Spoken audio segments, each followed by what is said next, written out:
So I enlisted, after a breakup and broken heart, decided to join the military because I was not going to go back home like my other siblings did. I remember going to mom and dad and saying, I enlisted in the Army today. And of course my mom was like, what? Are you kidding me? They actually had to pack my house up and move me out of that house because I was gone like in 2 weeks. And Dad's response was, did you get an airborne contract? First words out of his mouth. I just wanted to know if I got an airborne contract because here again, growing up, it was all about being airborne. Couldn't be a leg. You had to be airborne. Didn't matter what I did. If I was an intel guy, whatever, just had to be airborne. I told him that I had I was an infantry and that I had a Ranger contract. And so special operations, Dad loved it. Dad was just so excited. And I can remember the rest of my family and all my friends, the look on their face of, you did what? We came back from PT and, we get into the quad and we do stretches, kind of our cool down. And I remember him coming out of the staff duty doors and he said, get to the squad room. And so, or get to the day room rather, which was our little area in our barracks where we could all congregate, kind of a common area. And but you could see something wasn't right. We had a payphone in the day room, and I called my parents and hey, are you guys seeing what's happening? And I'm going to war. We didn't know. We had no idea what was fixing to happen, but we knew we were going to war. And so the next several weeks was, okay, guys, here's what we're doing. They immediately flew back the battalion from Germany, and we went to work. And it started. We went to work. There was not a day off for me in the military. After September 11th happened, every porch in every neighborhood in America had an American flag on it. We had a common enemy, and we were ready to go after him. And so there was a great deal of pride from my parents that said, hey, my son's out there and he's going and he's in special operations. There's a little bit of fear because it's you're going into battle, but we were taught and we were trained, we were programmed that you stick fear in the back of your mind. You use fear. You don't let fear paralyze you. You use it. You fight with it. You let it empower you. And that's what we did. And so, we would get pissed off if we were, cut from a mission that we had to do when we were over there. Because there's only so many people you can fit on a stick, right? There's the aircraft can only carry so much, and your squad leader determined who was going. And if only 5 guys could go and you were number 6, you had to make sure your buddy's kit was squared away, and you had to look at them and not knowing if they're coming back, and you were pissed. And I can remember there were some that, I was the young guy. I had only been there a few months. So there were missions early on that I didn't get to go on. Early on, a lot of our missions were on the ground intelligence driven. And so, we would get intercepts from radio traffic, human intelligence, and so we would react to those. And so the Ranger Regiment here again it's a quick reaction force. We did QRF missions, but we reacted very quick. We were wheels up and ready to go. We were always ready. And so like I said, a lot of our early on missions, there wasn't too much preparation. We didn't do a lot of rock drills early on because everything was very reactionary. We would get intel and we would react to it. Bad guys are in this part of town, go get them. So our first rotation was a little over 3 months. The regiment, the way it's structured is the deployments aren't these 2-year or 12, 15-month deployments. Our deployments were really quick. We were in, we were out, and we just constantly kept the flow going. So 1st Battalion, 2nd Battalion, 3rd Battalion, just keep rotating through. So most of our deployments were that 3 to 4 month range. Whenever there was a mail call, I always had a letter from Jana. Always, never failed. And I don't know where she got the idea, but she would cut a little piece of, like a little square out of a washcloth, and she would spray it with Love Spell, which was a fragrance by Victoria's Secret. And it was just it wasn't even a perfume. I think it was like a body spray or whatever. But man, when you're in a tent with, 12 sweaty dudes, no air conditioning or anything, and it's just nasty and funky in there.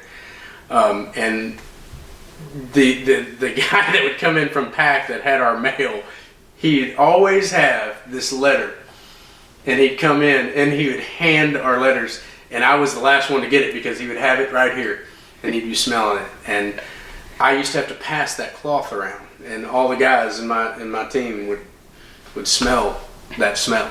Here again, our deployments weren't long, and honestly, that screws with your mind more than anything else, in my opinion.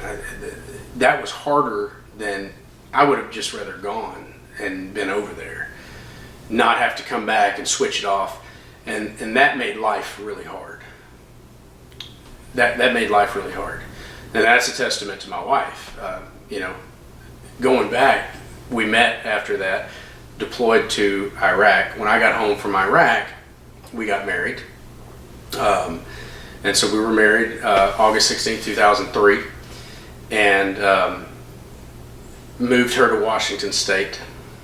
And 2 weeks she was in Washington, and I get a phone call at 2 o'clock in the morning, Bravo notification, and that just means come to work.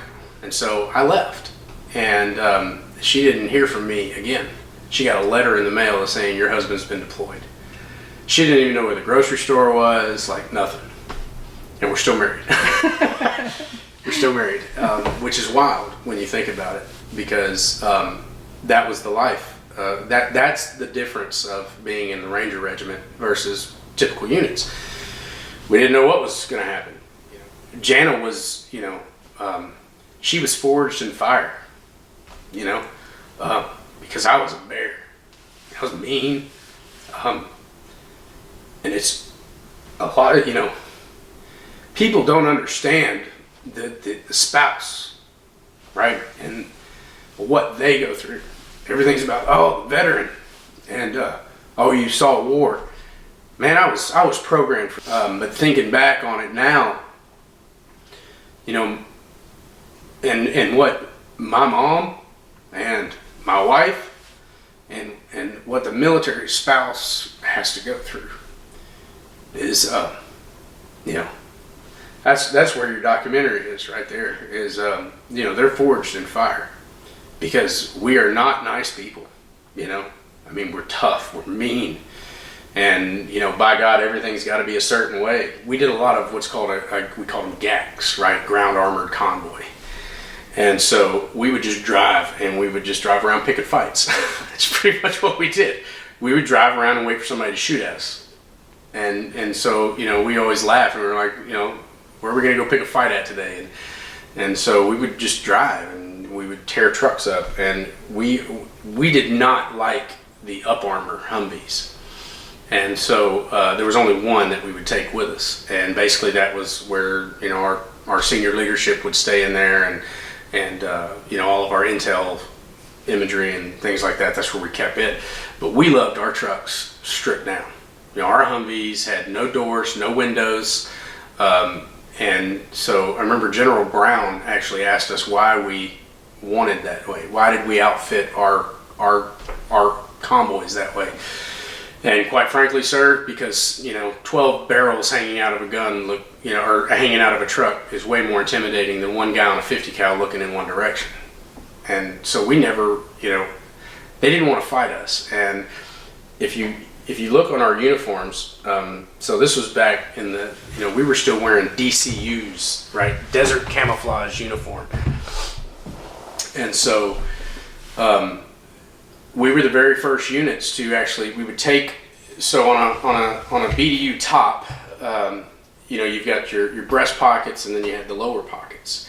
Well, we took those lower pockets off and sewed them on our sleeves, and we were the very first units to do that.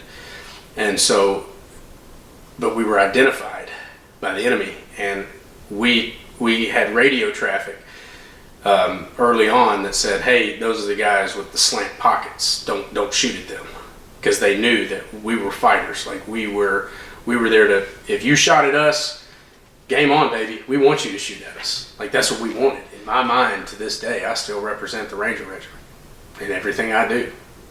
And I live the Ranger Creed. And that's what's carried me this far. That's what's helped me be successful. The way you value yourself after military service is very different, because you've given that blank check, right, payable with your life.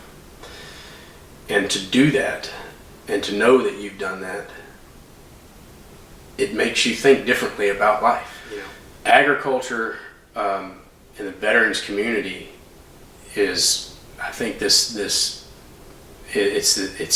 we need to start paying more attention to it. And so what we started doing is really working with the land, and so I guess the best way just to kind of put it all together is, when you go into the military, not everybody does it.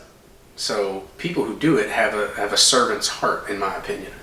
We want to serve. We have a feeling, and so when you get out, I think a lot of the trouble that most veterans have isn't as much of what they did or the things they experienced. It's, what did they do it for? What did I do this for? So I get out, and what am I doing now? Now what?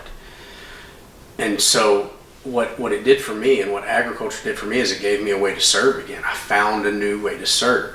And so I serve my community, I serve my family, good food, I raise it, I go work the land, I get my hands in the dirt, and I had no idea how therapeutic it was going to be.